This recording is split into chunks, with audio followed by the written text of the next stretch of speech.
Monsieur le ministre Olivier Dussopt, j'ai appris quelque chose d'incroyable ce week-end. J'ai appris qu'en fait, depuis le début, vous étiez le ministre du Travail. Parce que moi, je suis là depuis le début, en fait.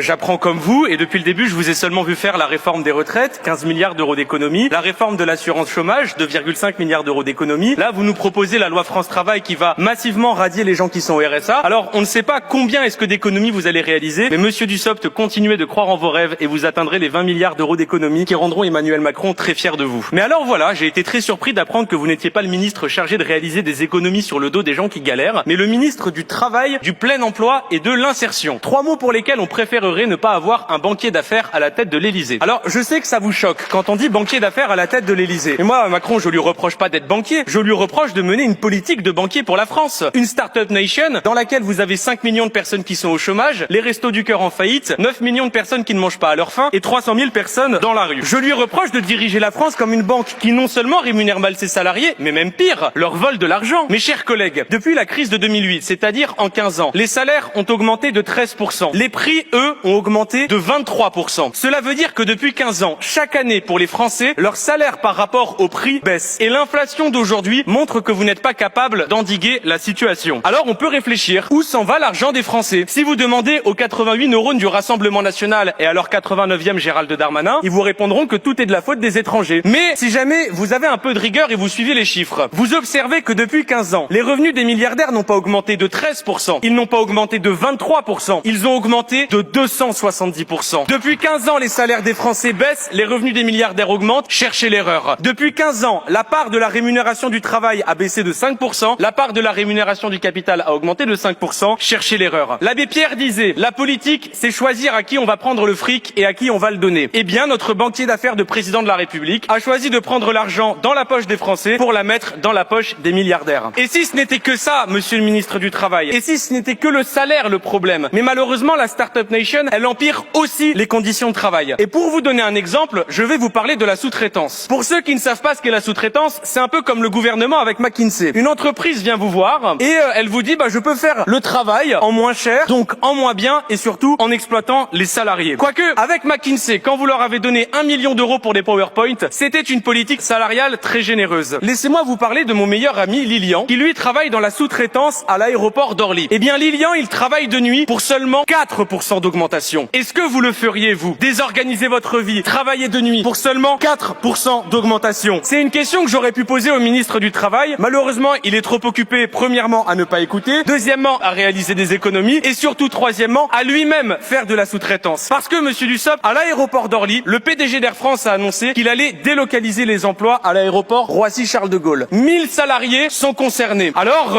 il dit toujours aux salariés, ne vous inquiétez pas, vous pourrez rester sur l'aéroport, mais vous devrez travailler à Transavia. Transavia, filiale low cost, qui fait dans la sous-traitance. Monsieur le ministre, comment pouvez-vous dire à ces salariés de maintenant aller travailler dans la sous-traitance? L'État est actionnaire majoritaire de Air France. Comment vous pouvez laisser cela se dérouler sous vos yeux? Et me répondre que le PDG d'Air France est un très bon ami d'Emmanuel Macron est certes vrai, mais ce n'est pas non plus une bonne réponse. 3,5 millions de salariés sont dans la sous-traitance. C'est 20% de plus qu'il y a 15 ans. Vous ne faites qu'empirer la situation. Alors, arrivé à ce stade, je me suis posé une question que beaucoup de Français se posent tous les jours. Y a-t-il un domaine dans lequel ce gouvernement est compétent? Un sujet dans lequel vous arrivez à être fort? Alors, j'ai longtemps réfléchi, j'ai longtemps cherché, et j'ai trouvé un sujet sur lequel vous êtes très fort. C'est diviser les Français. Les monter les uns contre les autres sur tous les sujets. Le travailleur contre le chômeur. Le français contre l'immigré. Le jeune contre le retraité. Les guerres de religion. Vous adorez ça, les guerres de religion. Parce que ça vous permet une chose. Ça vous permet d'éviter qu'on aborde dans cette Assemblée nationale ce qui devrait être l'un de nos sujets principaux dans la mesure où c'est l'une des principales préoccupations des Français. C'est la question de la lutte des classes. Ne sous-estimez pas cela. 83% des Français estiment que la lutte des classes est une réalité dans notre pays aujourd'hui. Et ils ont raison. Ils ont raison quand ils voient les délocalisations. Ils ont raison quand ils voient les baisses de salaire. Ils ont raison quand ils voient leurs conditions de travail. Et ils ont raison quand ils vous désignent comme principal responsable du chômage structurel que nous vivons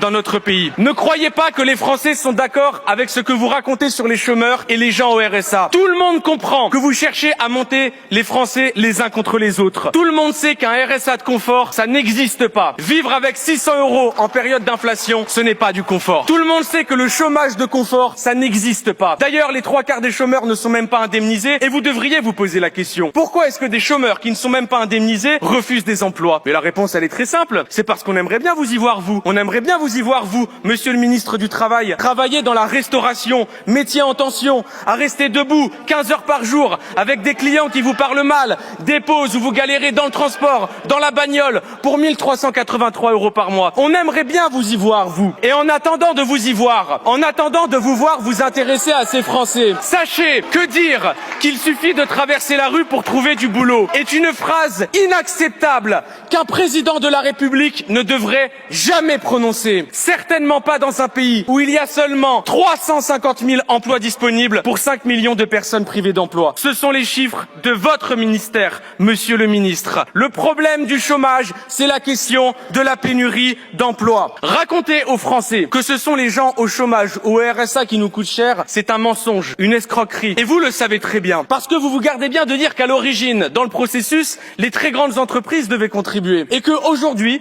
vous leur faites 90 milliards de cadeaux fiscaux par an. Mais dites-nous, monsieur le ministre, dites-nous pourquoi est-ce que vous faites 90 milliards de cadeaux fiscaux par an à ces très grandes entreprises? Parce qu'elles sont censées créer des emplois, et elles ne le font pas. Vous ne vous faites pas respecter. Et qui a eu cette idée de génie? Qui a eu l'idée de génie de faire des cadeaux fiscaux pour créer des emplois sans qu'ils ne soient jamais créés? C'est Emmanuel Macron. Quand il était ministre de l'économie de François Hollande, il a dit « Je vais donner 100 milliards d'euros aux très grandes entreprises pour qu'elles créent 1 million d'emplois avec le CICE. » Résultat, elles ont créé 100 000 emplois, elles ont pris l'argent et elles l'ont mis dans leur poche. Emmanuel Macron s'est fait humilier et vous osez appeler ça un Mozart de la finance. Et c'est parce que vous êtes ridicule que vous faites ce projet de loi France Travail. Parce que vous devez continuer de faire des économies pour gaver ces gens-là. Vous dites que vous allez inscrire automatiquement à Pôle emploi les gens qui sont au RSA pour mieux les accompagner. Mais vous ne créez que 300 postes de conseillers Pôle emploi supplémentaires alors qu'ils ont déjà la tête sous l'eau. Vous êtes ridicule. Vous dites que vous voulez faire travailler 15 heures par semaine les gens qui sont au RSA. On parle de 2 millions de personnes. C'est totalement irréalisable. Et vous le savez très bien. Parce que tout ce que vous cherchez à faire, c'est radier le plus d'allocataires possible pour essayer de faire des économies. Parce qu'en ce moment, vous cherchez à faire des économies partout. Et quand on voit ce que vous avez fait de l'hôpital public, on voit jusqu'où vous êtes prêts à aller